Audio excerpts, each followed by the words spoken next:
ఓం మహాగణపతే నమః. ఏప్రిల్ మాసంలో మనకు ఉన్నటువంటి ద్వాదశ రాశుల వారి యొక్క ఫలితాలు ఏ విధంగా ఉన్నాయో చూద్దాము. ముందుగా ఈ ఏప్రిల్ మాసంలో ఉన్నటువంటి గ్రహస్థితిని గనక మనం గమనించినట్టయితే, ఈ మాసంలో మనకి ముఖ్యంగా బుధ గ్రహము కుంభరాశిలో సంచారం చేస్తుంది. అంటే కుంభరాశి నుంచి మనకి బుధుడు కుంభము, మీన రాశిలో సంచారం అనేది ఉంటుంది. ఇక కుజగ్రహం యొక్క సంచారం గనుక చూసినట్టయితే, కుజుడు కూడా మనకి దాదాపుగా ఈ మాసంలో మీన రాశిలోనే అధికంగా కుజుని యొక్క గ్రహ సంచారం అనేది ఉంటుంది. ఇక రవిగ్రహ సంచారం గనుక చూసుకున్నట్టయితే, రవిగ్రహము మీన రాశిలో సంచారము, అదేవిధంగా మేష రాశిలో కూడా రవిగ్రహం యొక్క సంచారం అనేది ఉంటుంది. ఇక శుక్రగ్రహం యొక్క సంచారం చూసినట్టయితే మేషరాశిలోను, అదేవిధంగా తన యొక్క సొంత రాశి అయినటువంటి వృషభ రాశిలో కూడా శుక్రుని యొక్క సంచారం అనేది ఉంటుంది. ఇక దీర్ఘకాలికంగా ప్రయాణించేటటువంటి గ్రహాలను గనుక చూసుకున్నట్టయితే మనకు శని మీనరాశిలో సంచారం చేస్తాడు. అదేవిధంగా రాహు కుంభరాశిలోను, ఇక కేతువు మనకి సింహరాశిలో సంచారం అనేది ఉంటుంది. ఇక గురువు వచ్చేసి మనకు మిథున రాశిలో సంచారం అనేది చేస్తున్నాడు. ఇది ఈ మాసంలో ఉన్నటువంటి గ్రహస్థితి. ఈ గ్రహస్థితి ఆధారంగా చేసుకొని ఏప్రిల్ మాసంలో మనము ఉన్నటువంటి రాశి ఫలితాలు ఒకసారి చూద్దాం. సింహరాశి వారికి ఏప్రిల్ మాసంలో ఉన్నటువంటి ఫలితాలు కనుక చూసుకున్నట్టయితే, సింహరాశి వారికి బుధుడు వీరికి రెండవ భాగంలో చాలా చక్కగా ఉన్నాడు. అంటే ఏప్రిల్ 11 నుంచి బుధుడు వీరికి చాలా అనుకూలంగా ఉన్నాడు. శుక్రుడు ఏప్రిల్ 1 నుంచి దాదాపు ఏప్రిల్ 20 వరకు చక్కగా ఉన్నాడు. అంటే ఈ మాసంలో మొదటి భాగంలో శుక్రుడు, రెండవ భాగంలో బుధుడు చాలా చక్కగా ఉన్నాడు, అనుకూలంగా ఉన్నాడు. కాబట్టి ఓవరాల్ గా మీకు చాలా చక్కటి అనుకూలతనే అధికంగా కనిపిస్తుంది. గురువు వీరికి లాభస్థానంలో సంచారం చేస్తున్నాడు. గురుబలం ఉంది కాబట్టి గురువు కూడా మీకు అనుకూలంగా ఉన్నాడు. చక్కటి ఫలితాలు మీకు కలగజేస్తాడు. ఇక మీకు కలుగుతున్నటువంటి ఫలితాలు కనుక చూసుకున్నట్టయితే, అనుకోని ధనలాభం వచ్చేటటువంటి అవకాశాలు కనిపిస్తున్నాయి. మీకు లాభాధిపతి, రెండవ అధిపతి అయినటువంటి బుధుడు సింహరాశి వారికి అనుకూలంగా ఉన్నాడు కాబట్టి ధనానికి సంబంధించినటువంటి విషయాల్లో చాలా చక్కగా ఉంటుంది. అదేవిధంగా కుటుంబానికి సంబంధించిన విషయాల్లో మీకు అనుకూలంగా ఉంటుంది. ముఖ్యంగా ఏప్రిల్ 11 తర్వాత ఈ యొక్క అనుకూలత అనేది ఏర్పడుతుంది. స్నేహితుల వల్ల కూడా చక్కటి లాభాలు పొందేటటువంటి అవకాశాలు మనకి సింహరాశి వారికి ఈ మాసంలో గోచరిస్తున్నాయి. అదేవిధంగా చూసుకున్నట్టయితే గురువు కూడా చాలా చక్కగా ఉన్నాడు. సింహరాశి వారికి పంచమాధిపతి, మీకు భాగ్యాధిపతి అయినటువంటి గురువు లాభస్థానంలో సంచారం చేస్తున్నాడు కాబట్టి సంతానానికి సంబంధించినటువంటి విషయాల్లో కూడా అనుకూలత ఉంటుంది. అదేవిధంగా భాగ్యానికి అంటే మీకు ఏదైతే అదృష్టానికి సంబంధించినటువంటి విషయాల్లో, తండ్రి గారికి సంబంధించినటువంటి విషయాల్లో మీకు ఇక చూసినట్టయితే ఏదో ఉన్నత విద్యకు సంబంధించినటువంటి విషయాల్లో కూడా చాలా చక్కటి అనుకూలమైనటువంటి ఫలితాలు మనకు సింహరాశి వారికి ఈ మాసంలో గోచరిస్తున్నాయి.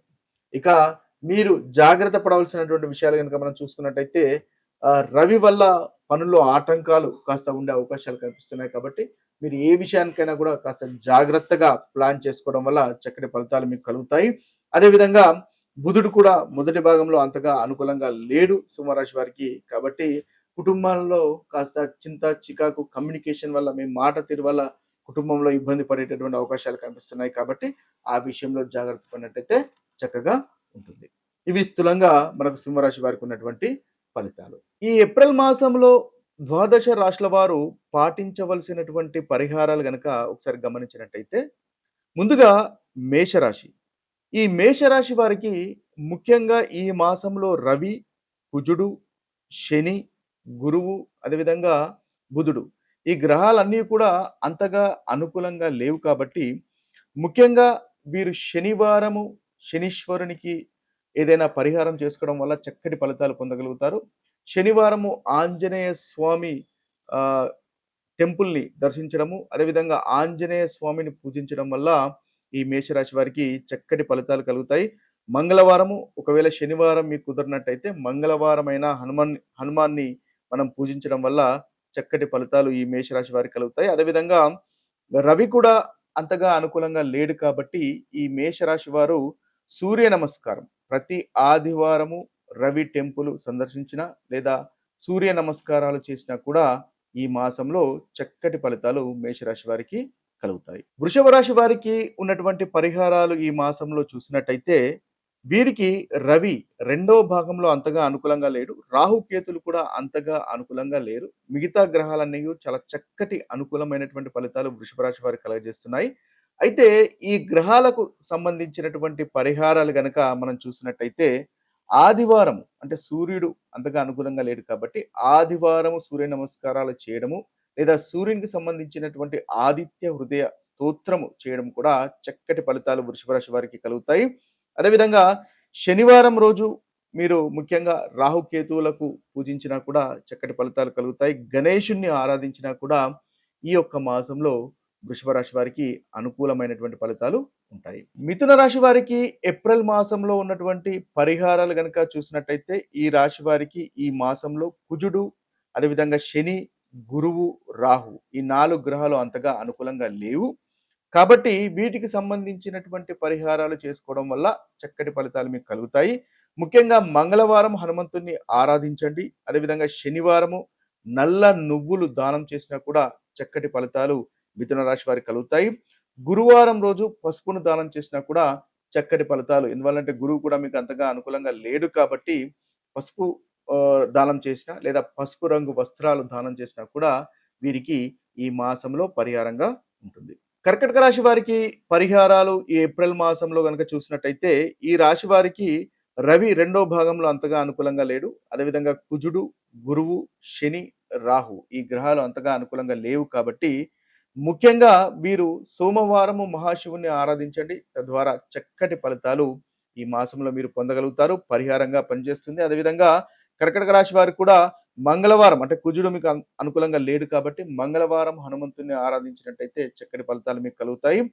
ఇక చూసినట్టయితే గురువారం కూడా దత్తాత్రేయుని ఆరాధించినట్టయితే మీకు మంచి ఫలితాలు మన కర్కటక రాశి వారికి ఈ మాసంలో కలుగుతాయి. ఇక సింహరాశి వారి కనుక చూసుకున్నట్టయితే సింహరాశి వారికి ఏప్రిల్ మాసంలో చేయవలసినటువంటి పరిహారాలు మనం గమనించినట్టయితే వీరికి రవి, కుజుడు, శని, రాహుకేతులు ఈ గ్రహాలు అంతగా అనుకూలంగా లేరు కాబట్టి వీరు ఆదివారము సూర్యుని ఆరాధించండి. చక్కటి ఫలితాలు మీకు కలుగుతాయి. అదేవిధంగా శనివారము నల్ల నువ్వుల దీపము వెలిగించండి. శనీశ్వరుని ఆరాధించండి. తద్వారా సింహరాశి వారికి ఈ మాసంలో చక్కటి ఫలితాలు అనేవి ఉంటాయి. ఇక కన్యా రాశి వారికి ఏప్రిల్ మాసంలో ఉన్నటువంటి పరిహారాలు కనుక మనం చూసినట్టయితే ఈ కన్యా రాశి వారికి ముందుగా అనుకూలంగా లేనటువంటి గ్రహాలు రవి, కుజుడు, శని, గురువు అదేవిధంగా కేతు. కాబట్టి వీరికి ముఖ్యంగా బుధవారము అంటే బుధుడు మనకి ముఖ్యంగా ఉంటున్నాడు కాబట్టి బుధవారము వీరు పచ్చి పెసర్లు దానం చేసినట్టయితే చక్కటి ఫలితాలు కన్యా రాశి వారు పొందగలుగుతారు. ఎందువల్లంటే రాష్ట్రాధిపతి బుధుడు కాబట్టి. అదేవిధంగా శుక్రవారం లక్ష్మీ పూజ చేయండి. చక్కటి ఫలితాలు కలుగుతాయి.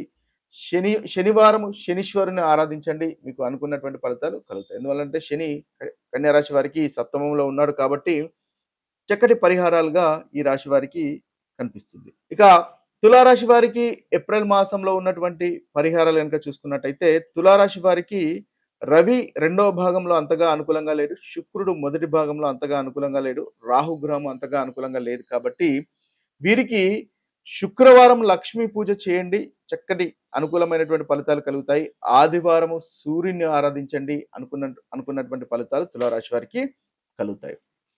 ఇక వృశ్చిక రాశి వారి కనుక చూసుకున్నట్టయితే వృశ్చిక రాశి వారికి ఏప్రిల్ మాసంలో దాదాపుగా అన్ని గ్రహాలు అంతగా అనుకూలంగా కనిపించట్లేదు కాబట్టి ముఖ్యంగా మంగళవారము హనుమంతుణ్ణి ఆరాధించండి. వృశ్చిక రాశి వారికి చాలా చక్కటి అనుకూలమైనటువంటి ఫలితాలు కలుగుతాయి.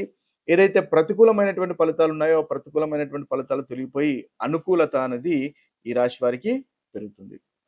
ఇక ధనస్సు రాశి వారి కనుక చూసుకున్నట్టయితే ధనస్సు రాశి వారికి దాదాపుగా వీరికి రవి అదేవిధంగా కుజుడు, శని, కేతు ఈ 4 గ్రహాలకు సంబంధించినటువంటి పరిహారాలు చేసుకోవడం వల్ల ఈ మాసంలో ఈ రాశి వారికి చక్కటి ఫలితాలు కలుగుతాయి. ముఖ్యంగా ఆదివారం రోజు సూర్య నమస్కారాలు చేయండి. తద్వారా మంచి ఫలితాలు కలుగుతాయి. ఆదిత్య హృదయాన్ని పఠించండి. అనుకున్నటువంటి పనులు నెరవేరుతాయి. అదేవిధంగా మంగళవారం హనుమంతుని ఆరాధించండి. చక్కటి ఫలితాలు ఈ ధనుసు రాశి వారికి కలుగుతాయి. ఇక మకర రాశి వారి కనుక చూసుకున్నట్టయితే మకర రాశి వారికి ఏప్రిల్ మాసంలో ఉన్నటువంటి పరిహారాలు ముఖ్యంగా ఈ మాసంలో ఉన్నటువంటి ప్రతికూలత కలగజేసేటటువంటి గ్రహాలు కనుక చూసుకున్నట్టయితే బుధుడు, రాహు, కేతువు, రవి ప్రతికూలంగా ఉన్నారు. కాబట్టి పెసర్లు దానం చేయడం వల్ల చక్కటి ఫలితాలు మనకి మకర రాశి వారికి కలుగుతాయి. అదేవిధంగా ఆదివారము ఆదిత్య హృదయం పఠించడం వల్ల కూడా చక్కటి ఫలితాలు ఈ మకర రాశి వారికి ఈ మాసంలో కలుగుతాయి. ఇక కుంభరాశి వారి గనుక చూసుకున్నట్టయితే కుంభరాశి వారికి కూడా ప్రతికూలంగా ఉన్నటువంటి గ్రహాలు రవి, బుధుడు, కుజుడు. కాబట్టి ముఖ్యంగా వీరు శనివారం రోజు నల్ల నువ్వులు దానం చేయండి. లేదా మీకు విష్ణు సహస్రనామాన్ని పఠించండి. ప్రతి బుధవారం చక్కటి ఫలితాలు మీకు కలుగుతాయి. ఇక చివరి రాశి అయినటువంటి మీనరాశి వారి యొక్క ఫలితాలు కనుక మనం చూసుకున్నట్టయితే ఈ మీనరాశి వారికి ప్రతికూలంగా ఉన్నటువంటి గ్రహాలు రవి, బుధుడు, కుజుడు, శని మీకు ముఖ్యంగా ఈ మాసంలో కొంతవరకు ప్రతికూలంగా కనిపిస్తున్నారు. కాబట్టి ముఖ్యంగా రవికి సంబంధించినటువంటి పరిహారాలు అంటే సూర్య నమస్కారాలు చేయడము, ఆదిత్య హృదయాన్ని పఠించడం వల్ల చక్కటి ఫలితాలు కలుగుతాయి. అదేవిధంగా శనివారం నల్ల నువ్వుల దానం చేయడం వల్ల కూడా మంచి ఫలితాలు కలుగుతాయి. మంగళవారం హనుమంతుడిని ఆరాధించడం వల్ల కూడా మీనరాశి వారికి చక్కటి ఫలితాలు అనేవి కలుగుతాయి. ఇవి ఈ ద్వాదశ రాశుల వారికి ఉన్నటువంటి పరిహారాలు. ఇక మరొక వీడియోలో మరొక రాశి ఫలితాలతో కలుద్దాము. అంతవరకు సెలవు. సర్వే జన సుజనో భవంతు. సర్వే సుజన సుఖినో భవంతు. నమస్తే.